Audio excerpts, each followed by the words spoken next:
Olá, meu nome é Alexandre Henrique. Iremos iniciar as aulas 29 a 31 do curso de Biologia 3. E o assunto dessa aula será Sistema digestório e vitaminas. Bom, a gente está estudando zoologia, estudou os cordados. E agora, vamos estudar os mamíferos.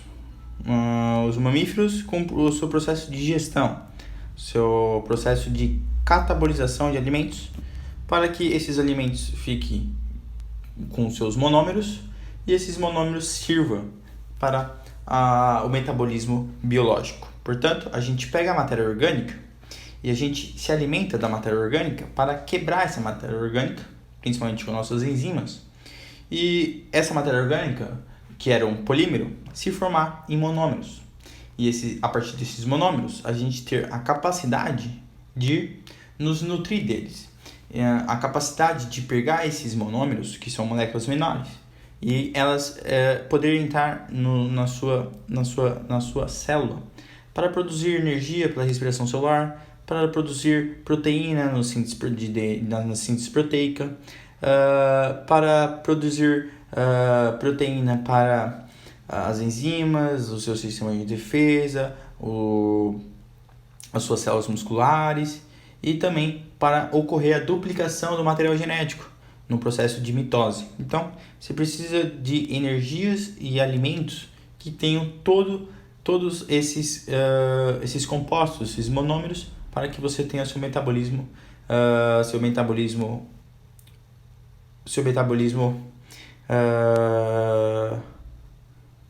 em plena atividade. Bom, vamos estudar agora o sistema digestório e seus processos. Apresenta dois componentes principais: o tubo digestório, caminho pelo qual o alimento passa, e as glândulas anexas, auxiliam na digestão. Então, o sistema digestório, a gente pode falar que é composto primeiramente pela boca, depois vem o esôfago, o estômago, a vesícula biliar, o duodeno, o pâncreas atrás do duodeno, o intestino delgado, intestino grosso, reto e ânus. Então, todo esse processo é feito por musculatura, e essa musculatura ela se movimenta ou ela se contrai involuntariamente, chamado um processo chamado de peristaltismo.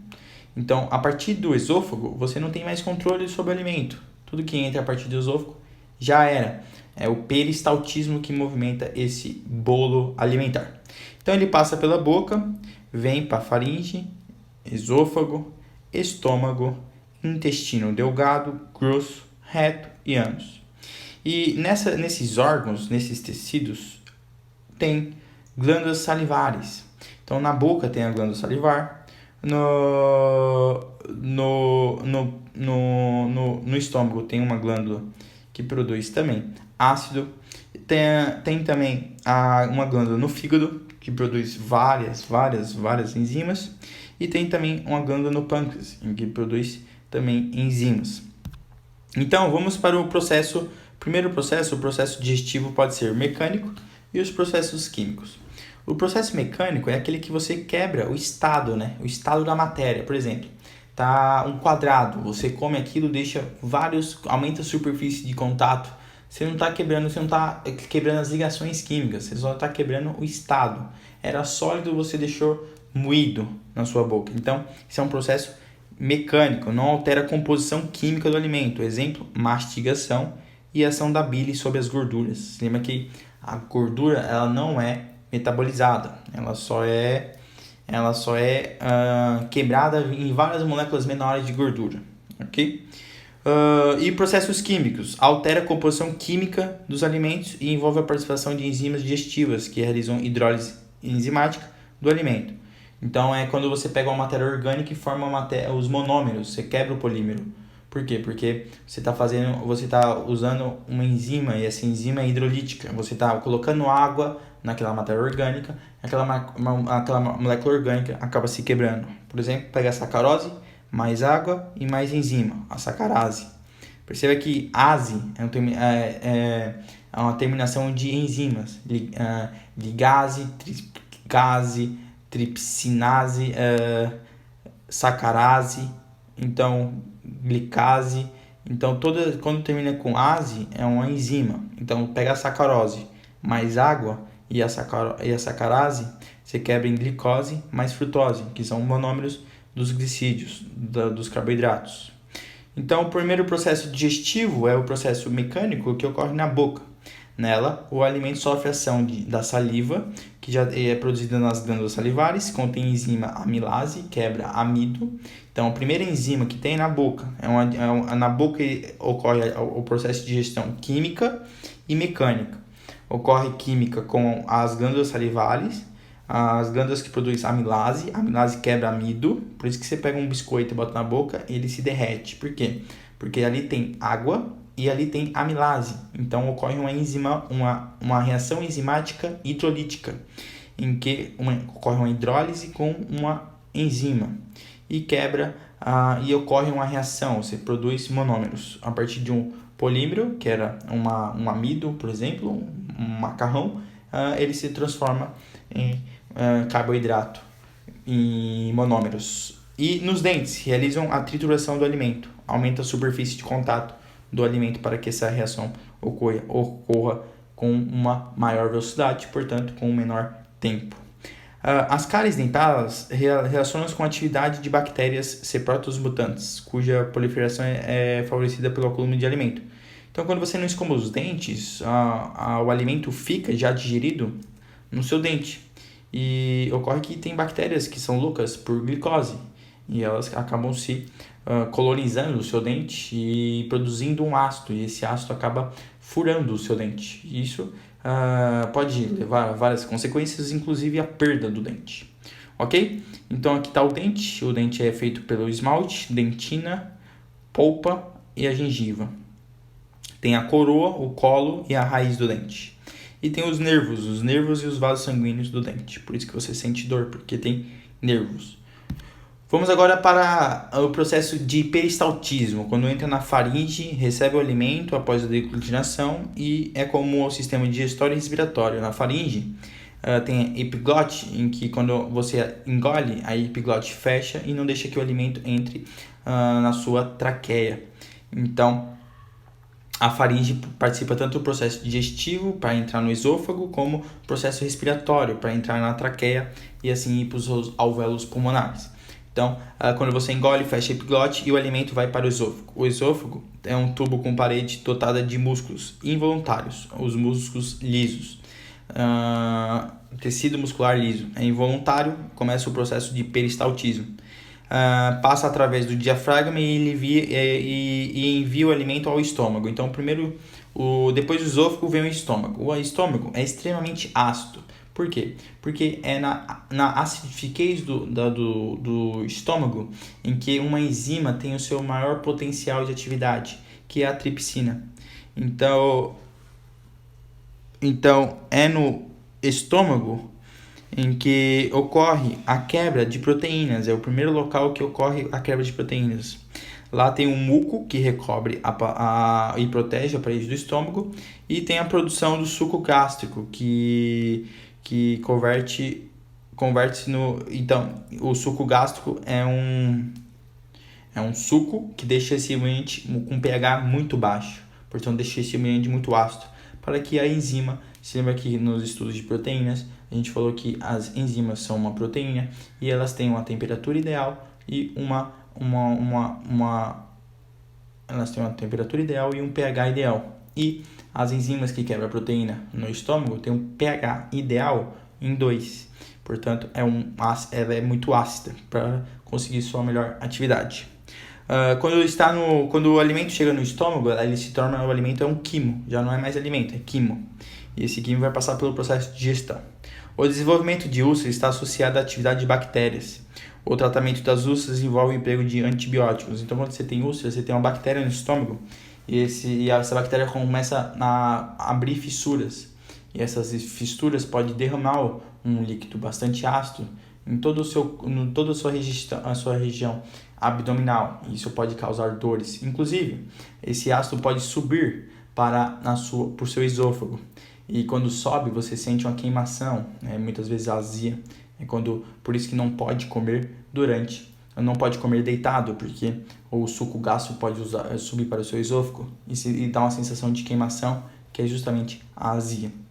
Após o suco gástrico, vem para o intestino, após o estômago, ele vem para o duodeno. O duodeno ele sofre ação de várias enzimas produzidas no pâncreas, no fígado e também na vesícula biliar, porque a vesícula biliar produz a bile, que quebra a molécula de gordura. Não ocorre uma reação química na gordura, e sim uma reação mecânica. Então vem o intestino delgado, tubo com até 8 metros de comprimento, constituído por 3 porções: duodeno, jejuno e íleo. Vamos falar do duodeno. Recebe secreções de diversos órgãos. Então o duodeno recebe secreções do suco pancreático, suco entérico, então vem do pâncreas, vem da própria parede e vem da bile, da bile, né? Da vesícula biliar, do fígado. Então é produzida no fígado e armazenada na vesícula biliar. Contribui para a alcalinização do duodeno e promove a emulsificação de gorduras. Então é na vesícula biliar, no pâncreas, em que ocorre uma mudança de pH. Ocorre uma alcalização, deixa o pH altíssimo, que faz com que o ambiente fique muito básico. Então, o processo de digestão no corpo humano vai do neutro, na boca, vai para um ambiente muito ácido, depois vai para um ambiente muito básico. E as maiorias das enzimas que são produzidas no suco pancreático e no próprio suco entérico, elas têm sua maior atividade em um pH bastante alto, por exemplo. Portanto, em um pH básico. A gordura chega até o duodeno, onde sofre a ação da bile. A bile é uma degradação mecânica, não é uma degradação química. Então, uma molécula grande de gordura ela é só quebrada em moléculas menores. Ela não sofre nenhuma reação química. E essas moléculas menores podem ser pegas pelo LDL ou HDL ou até mesmo defecadas nas fezes, ok?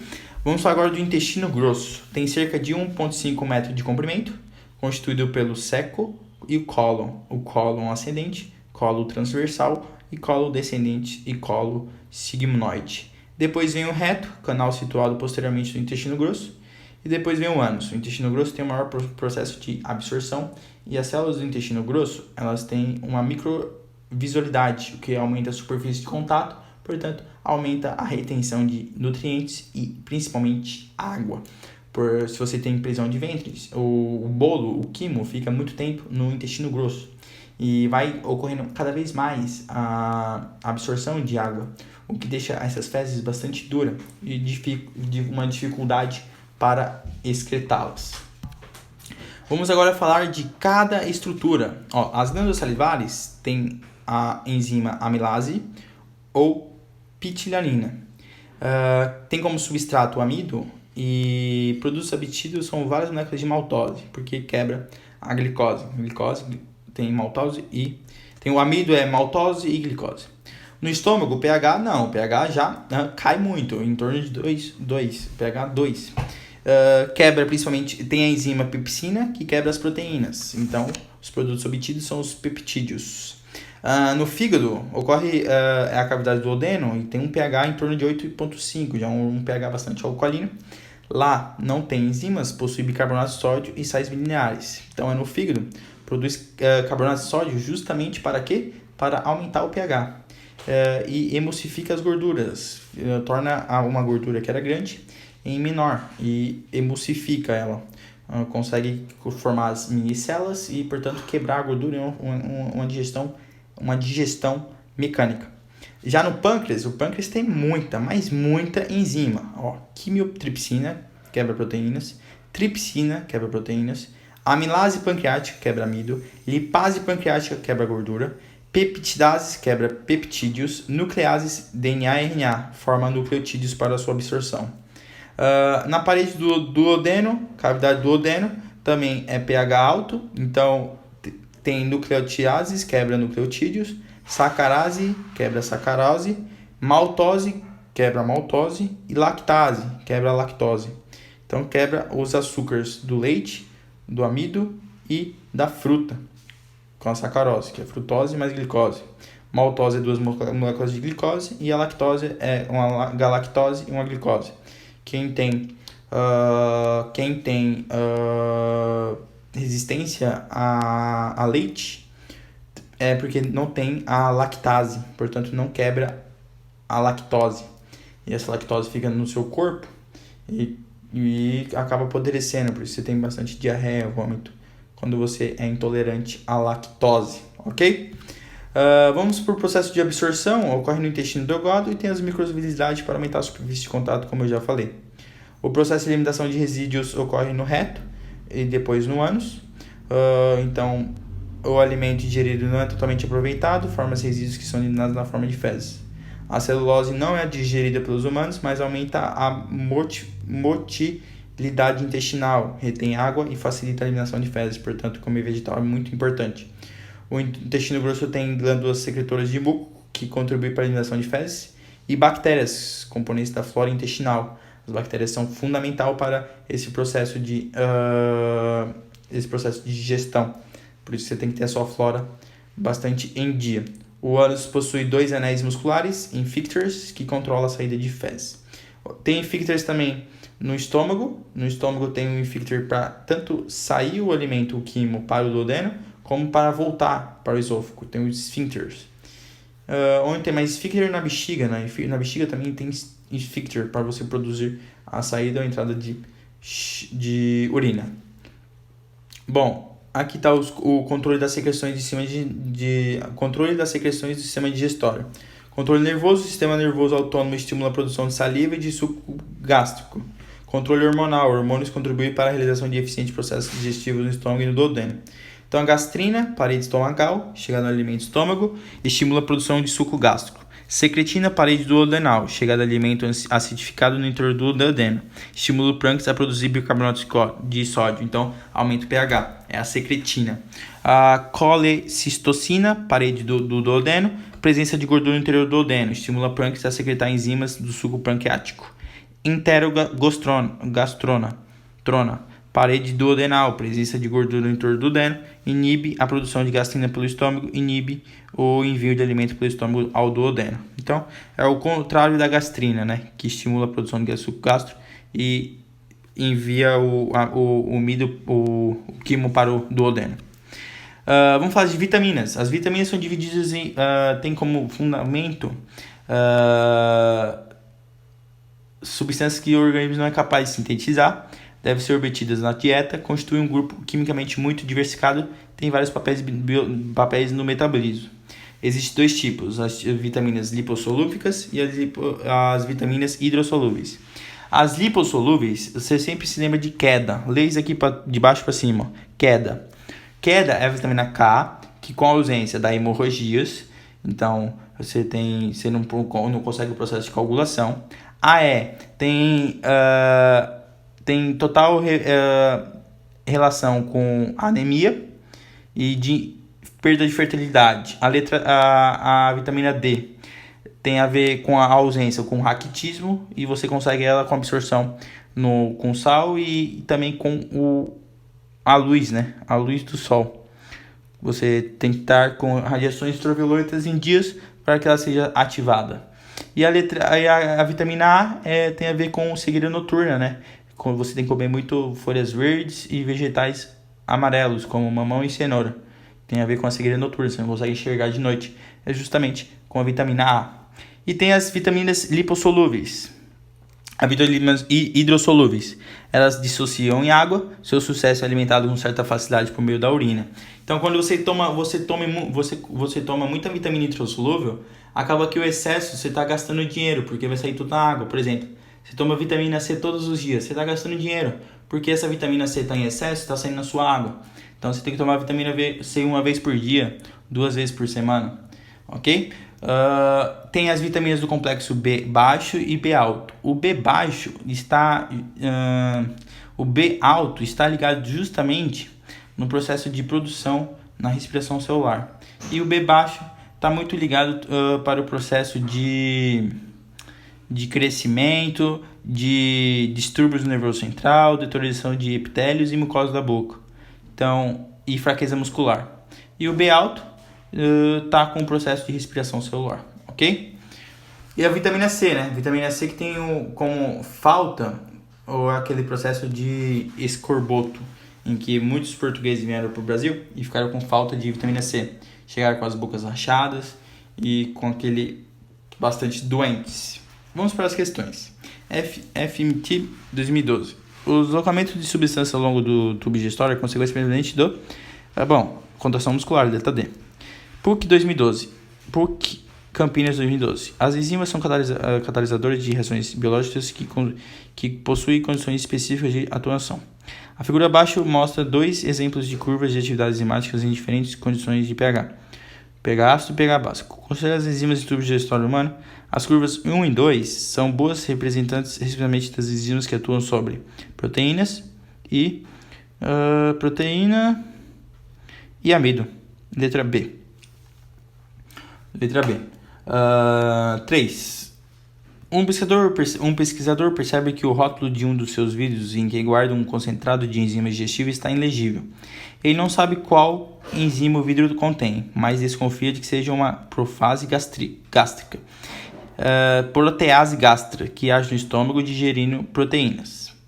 Sabendo que a digestão no estômago é ácida e no intestino é básica, ele monta 5 tubos de ensaio com alimentos diferentes, adiciona o concentrado de enzimas em soluções com pH determinado e guarda para ver se a enzima age com algum deles. O tubo de ensaio em que a enzima deve agir para indicar que a hipótese do pesquisador está correta é aquela que contém. Ele quer que seja uma protease gástrica, então ele tem que pegar uma carne, né, pedaço de carne, e tem que ter um pH baixo. Né?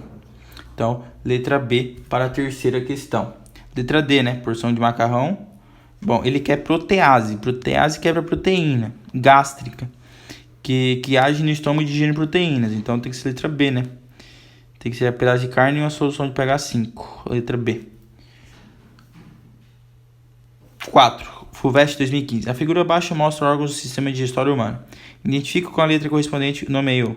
O órgão cuja secreção contém bicarbonato de sódio, além de várias enzimas digestivas. Bom, o que produz bicarbonato de sódio é justamente o pâncreas, né? O pâncreas, que está atrás do duodeno, letra D, atrás do duodeno. Pâncreas aqui, ó. Pâncreas. O pâncreas produz... Não, o fígado produz o bicarbonato de sódio, né? Que deixa o ambiente com pH... O fígado, letra B, fígado. E várias...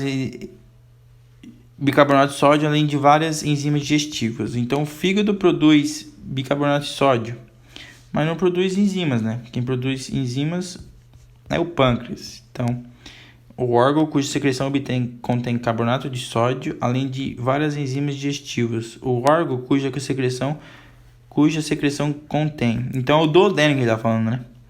Letra C, duodeno. O principal órgão responsável pela absorção de nutrientes é o 1.